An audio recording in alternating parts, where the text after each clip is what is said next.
What's up mga ka-Gym 5? Magandang araw mga kapatid. Welcome na naman sa ating channel, ang Gym 5 TV. At sana naman ay palagi nating hangad na nasa mabuting kalagayan ang lahat nating mga kababayan ngayon saan man tayo sa mundo. Lalong-lalo na yung ating mga OFWs na naghihirap para mabigyan ng magandang kinabukasan ang kanya-kanyang pamilya.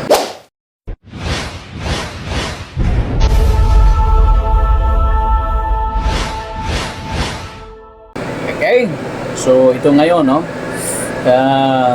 Sa wakas ay nagbigay na ng speech, no?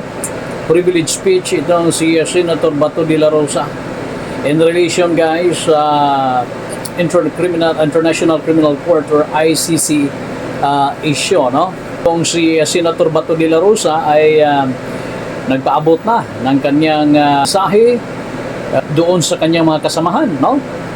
Pakikinggan natin yung ganyang speech para mas lalo po nating maintindihan.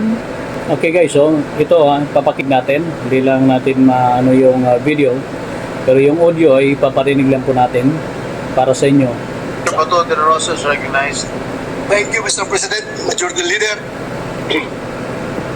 Mr. President, distinguished colleagues, I rise today on a matter of collective and personal privilege. Government's first duty is to protect the people. This statement Correct. from former President of the United States of America, my namesake, Ronald Reagan, is an embodiment of the Latin phrase, Parens Patriae, which literally means parent of the country. According to the recognized doctrine of Parens Patriae, a state has a paternal and protective role over its citizens or others subject to its jurisdiction. As Parens Patriae, the Philippine government has the duty to ensure that all its citizens are safe and protected, especially those who cannot protect themselves. Ang ating pamahalaan ang itinuturing na magulang ng sambayanan at tungkulin ito na pangalagaan ang kapakanan at interes ng mga ito. Kabilang narito ang pagtitiyak na ang ating bansa, ang ating tahanan ay ligtas mula sa kung sino mang magtatangka na manghimasok. We are a sovereign nation. This we know to be true. But for this sovereignty to be real and felt, we need more than just rhetoric. Ang kailangan natin ay parehong pisikal na proteksyon at pulisya. Yan ang inaasahan natin mula sa ating pamahalaan. Ngunit, hindi lamang sa literal na trespassing dapat maging mapagbantay. May tinatawag din na sphere of influence. Yung ibang mga lahi na may pagtingin na sila ang higit na nakaalam kung ano ang makabubuti para sa atin. Na sila ang may kapangyarihan na magdesisyon. Na sila ang Diyos. Noting that membership in the International Criminal Court is detrimental to the national sovereignty and safety of the Filipino, the Philippines submitted its notice of withdrawal from the International Criminal Court to the United Nations on March 16, 2018. The United Nations received the formal notification from the Philippine government, thereby making the withdrawal effective. Regardless of the withdrawal from the ICC, the Supreme Court, in the case of Senator Francis Kiko Pangilinan et al. Versus Alan Peter Cayetano et al. Declare that in any case, despite the withdrawal, this court finds no lesser protection of human rights within our system of laws. Neither do we agree with petitioners' implied statements that without the treaty, the judiciary will not be able to fulfill its mandate to protect human rights. As such, the citizens remain protected even without the ICC. Sa mga nabanggit, hindi lamang binigyang diin ng ating Korte Suprema na ang pagtiwalag ng Pilipinas sa ICC ay hindi kawalan, kundi kinikilala rin ito ang kakayahan ng ating pamahalaan na pamunuan ang sarili nitong bansa. If the Supreme Court itself has declared that we can protect and promote human rights even without the ICC, then why are many of us still clinging to the idea of membership? Logically, with the new administration of President Bongbong Marcos giving importance to our national sovereignty, and with the President fulfilling his mandate to protect the people on all fronts, we can say that we have maintained the non-joining of the Philippines to the ICC. In March this year, when asked about rejoining the International Criminal Court, President Bongbong Marcos said, it opens a Pandora's box.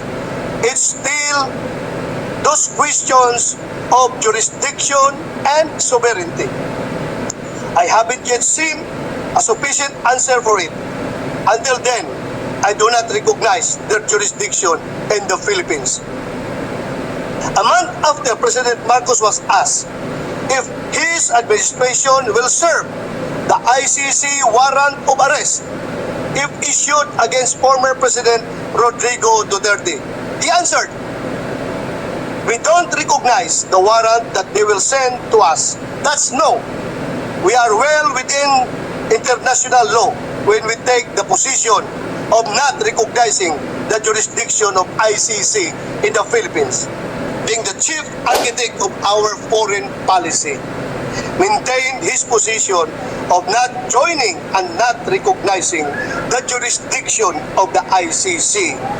We were surprised by the recent pronouncement coming from the Secretary of Justice, Jesus Crispin Remulla, and Solicitor General Minardo Guevara. Excuse me. Solicitor General Guevara said, and I quote, "The Philippines has no legal duty to lend any assistance to the ICC prosecutor in conducting his investigation. But the Philippine government cannot stop him from proceeding in any way he wants." End of quote. Meanwhile, Secretary Remulla's pronouncement was, and I quote, "We are not in the business of blocking any movement of the Interpol unless a policy is laid out, which of course will go against our international commitments." End of quote. What is more troubling is when our Secretary of Justice declared that once an arrest warrant is issued, it's the Interpol's job to serve it.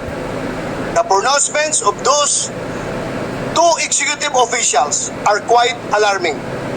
The Secretary of Justice is one of the many alter egos of the President, and the Solicitor General is the lawyer of the government. Are they challenging the policy set by the President? Mapanganib po ang mga pahayag ng Secretary of Justice sapagkat maaring makapagbigay ito ng mensahe sa ating mga kababayan na hindi kaya ng mismong DOJ na pangalagaan ang rule of law. Tila sinasabi rin na kung wala ang ICC, hindi tiyak na epesyente at epektibong nakakamit ng ating mga kababayan ang katarungan. Nakalulungkot din po na tila na hindi maingat ang Solicitor General sa kanyang mga unsolicited opinion. Inilalagay niya sa alanganin ang ating pamahalaan sa pamamagitan ng pangako nito na pag-aalalay sa ICC prosecutor na papasok sa ating bansa na ayon sa kanya ay legal duty. Sa ganito pong mga pagbibitiw ng commitment, nakukompromiso ang soberenya ng ating bansa. Kung hindi po ito isang konkretong halimbawa ng pagkisa sa sariling mantika, ay iwan ko na lang. For the record, under the Constitution of the International Criminal Police Organization, Interpol, its objective is to ensure and promote the widest possible mutual assistance between all criminal police authorities within the limits of the laws existing in the different countries. And in the spirit of the Universal Declaration of Human Rights, nowhere in the 50-article Constitution of the Interpol did it lay down its power to arrest a person. So what is the so-called blue notice and other colored notices issued by Interpol as claimed by an infamous coup plotter? Is this tantamount to a warrant of arrest? According to their website, Interpol notices are international requests for cooperation or alerts allowing police in member countries to share critical crime-related information. In fact, Interpol officials do not arrest suspects or act without the approval of the national authorities. Thus, notices issued by Interpol cannot be considered as warrants of arrest under the Philippine jurisdiction. How about if the warrant of arrest will be issued by the ICC? Should the Philippine government recognize the validity of such warrant? The answer is still no. Let us consult our Supreme Court of the land, the 1987 Philippine Constitution, Ito na. on which body can issue a warrant of arrest pursuant to the criminal case or proceeding. Section 2 of Article 3 on Bill of Rights of the Constitution states that the right of the people to be secure in their persons, houses, papers, and effects against unreasonable searches and seizures of whatever nature and for any purpose inviolable search warrant or warrant of arrest shall issue except upon probable cause to be determined personally by the judge after examination under oath or affirmation of the complainant and the witnesses he may produce, and particularly describing the place to be searched and the persons or things to be seized.